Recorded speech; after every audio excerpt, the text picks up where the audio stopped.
ولا تسبوا الذين يدعون من دون الله فيسبوا الله عدوا بغير علم. اعوذ باللہ من الشیطان الرجیم. بسم اللہ الرحمن الرحیم وبہ نستعین وصلی اللہ علی النبی الکریم. حضرات، نبی کریم صلی اللہ علیہ وسلم نے ایک موقع پر اپنے صحابہ سے کہا کہ اپنی ماں کو گالی نہ دو. صحابہ نے تعجب سے سوال کیا، اے اللہ کے رسول، کیا کوئی ہے ایسا جو اپنی ماں کو گالی دے؟ تو نبی کریم صلی اللہ علیہ وسلم نے فرمایا، ہاں، جب تم دوسرے کی ماں کو گالی دو گے تو جواب میں وہ تمہاری ماں کو گالی دے گا. دوسری بات قرآن میں کہی گئی ہے کہ دوسرے کے معبودوں کو گالی نہ دو. وَلَا تَسُبُّوا الَّذِينَ يَدْعُونَ مِن دُونِ اللَّهِ. اس کی حکمت بتائی گئی کہ دوسروں کے معبودوں کو گالی دو گے، جواب میں وہ تمہارے اللہ کو گالی دے گا. اس سے معلوم ہوا کہ ہم خود اپنے ماں باپ یا اپنے پیغمبر یا اپنے اللہ کے بارے میں ہمیں اپنا حساس ہونا چاہیے.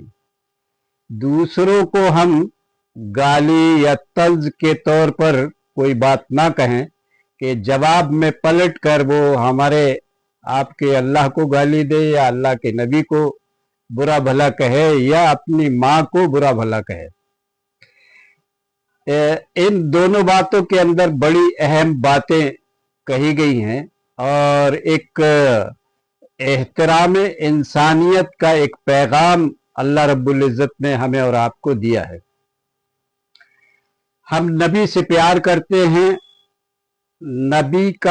نبی کے پیار کا اظہار اس طریقے سے نہ ہو کہ کسی دوسرے کو تکلیف ہو. نبی دوسرے کو تکلیف دینے نہیں آیا، بلکہ نبی تو سارے جہان کے لیے رحمت بنا کر کے بھیجا گیا ہے. وہ رحیم ہے اور رحمت للعالمین ہے. آپ جانتے ہیں رحمت کیا ہے؟ رحمت کسی دوسرے انسان کے لیے اپنے دل کو نفرت سے پاک کرنا اور کسی دوسرے کے لیے خیرخواہی کا طلبگار ہونا. تو خیرخواہی عدم نفرت سے شروع ہو کر مختلف خیرخواہی کے مدارج طے کرتے ہوئے جو بھی اس کے درجات اور مقامات ہیں، خیرخواہی کے سینکڑوں مواقع اور سینکڑوں طریقے ہیں. ان تمام طریقوں کو پار کرتے ہوئے جب آدمی خیرخواہی کے آخری مقام کو پہنچ جائے کہ خیرخواہی کا اس مقام کے بعد کوئی مقام نہ ہو، اسی مقام کو قرآن و سنت کی زبان میں رحم کہا گیا ہے.